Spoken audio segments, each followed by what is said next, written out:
Hello everybody and welcome to today's video, and it is definitely a cool one. I just got home and I'm super excited for you to see the experience that I just had. We got to take a ride with John, who is the Director of Airport Ops at the Binghamton Regional Airport. It was super cool. We got to check out the runway, all of the systems and all of the things that you may not see up close if you're in an airplane. So without further ado, I think you'll enjoy this video a lot. Make sure to drop a like down below if you do, and drop a comment letting me know what I can do better next time. Without further ado, here it is.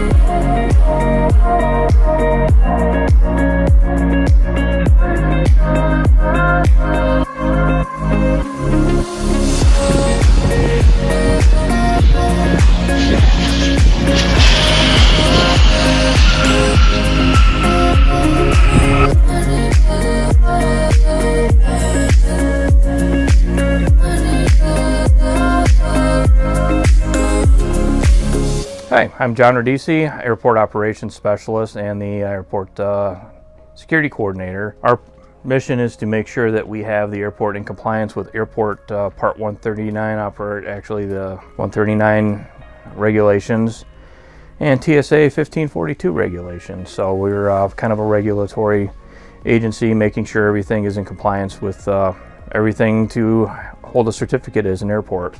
And part of that also includes being crash fire rescue and EMS for the airport. So we're also the safety department. Part of my job as security coordinator is to make sure everybody that has access airside is properly credentialed with the appropriate background checks. Daily we have a list of inspections that are required by the FAA and TSA. That includes employee inspections when they come to work. We're making sure they're not bringing any prohibited items with them. As far as the airfield goes and pilot safety, in the wintertime we conduct safety checks as needed during the course of winter weather, making sure the braking and snow depth is appropriate for landing aircraft, and we put out what's called a notice to airmen, updated constantly to make sure we are providing a safe runway condition, safe landing and takeoff environment. Daily, just the normal routine as we're going around, we're checking the pavement conditions, the markings on the pavement, such as hold short bars, hold short signs, taxiway stripes, runway stripes, touchdown zones. In the dark hours, we're out checking, making sure that all the lighting is operational, and we're writing up for maintenance anything that is not functioning, including runway edge lights and the precision approach lighting systems, which guide the aircraft visually to the to the runway and the touchdown zone. Additionally, we check our perimeter, make sure that we don't have any breaches, any damaged fence, any signs missing or holes under the fence that an animal might have dug that a person can get through. And we're also inspecting the terminal just for basic routine maintenance and anything that looks out of the ordinary.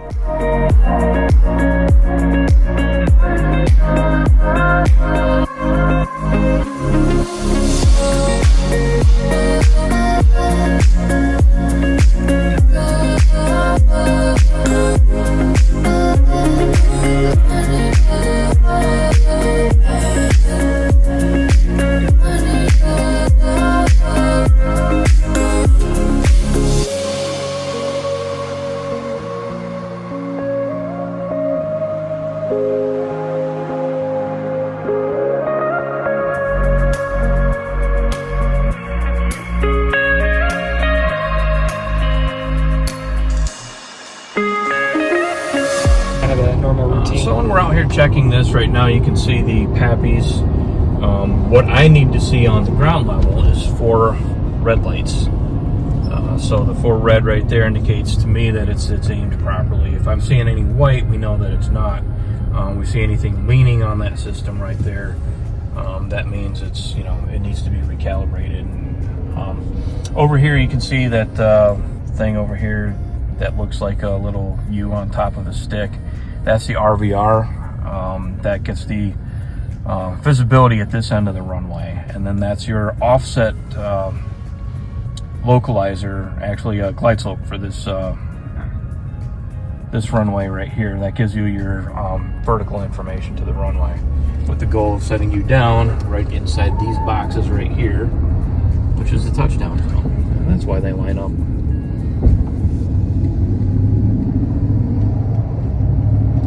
Anything else I'm looking for is discrepancies in the pavement. I'm looking for these drain inlets to make sure that they're flush. I'm looking for any signs, any taxiway, runway lights that might be down. Wildlife, we're checking to make sure we don't have flocks of birds out here. Sometimes we get fox that run around. And just any kind of FOD from an aircraft. Every once in a while somebody forgets their fuel cap. We'll find removed before flight flags out here every once in a while because they didn't remove it before flight and it fell off the aircraft. And even cell phones we'll find out here sometimes. They're checking the fuel on top of the wing. They'll set their phone on top of the wing out here, and as they're taxiing out, it falls off. 62, are you clear, holding short? 62 clear, hold short. Okay, we're here at the Emaz Bed, or the Engineered Material Arresting System. This is designed to stop an aircraft who may be overrunning the runway by some distance at a decent speed. And what it is we have plastic tops on top of Lego blocks, basically made out of space ice cream. It's a textured concrete, and the aircraft would be going through kind of like running into sand at the end of the roadways for steep hills like the trucks do, if you've ever seen something like that. What the tops do is maintain the condition of the arresting material underneath. What this allows us to do is have a longer declared distance on our runway because of having an edge right here. Doesn't give us enough of a safety area to stop an aircraft. So this is essentially increasing our safety area, allowing us to have longer landing and takeoff distances on the runway. If we go up on top here, just to show you real quick how down that way the material is kind of raised. The blocks get larger and larger as you get towards the end, and every one of them's sealed, and we have them cleaned and serviced, and there's a certain shelf life on these where they do get replaced every so many years. And we have candlesticks around here. Those reflect light. Basically they're just reflective sticks that shows the perimeter of the arresting system.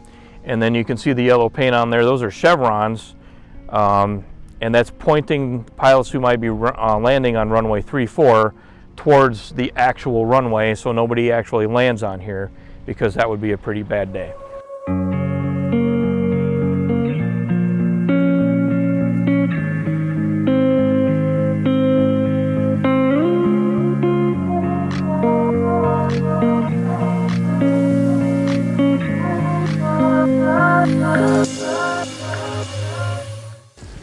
Not straight out. Yeah. So you can see we have the LED lighting up top there, and there's an obstruction light on top which is red, so that lights up so pilots don't hit it at night. And this is 360 degrees, everything moves with it, and we replace these a couple times a year. And that is the video. Hopefully you did enjoy. It was definitely fun to take a ride with John and check everything out. So if you want to support this channel and what I'm doing here, make sure to go down below, drop a like, click that subscribe button, and turn on post notifications so you never miss another one of my videos. Until next week, I want you to stay current, stay proficient, and keep the blue side up. Keep flying safe, everybody, and we'll see you in the next video. Take care.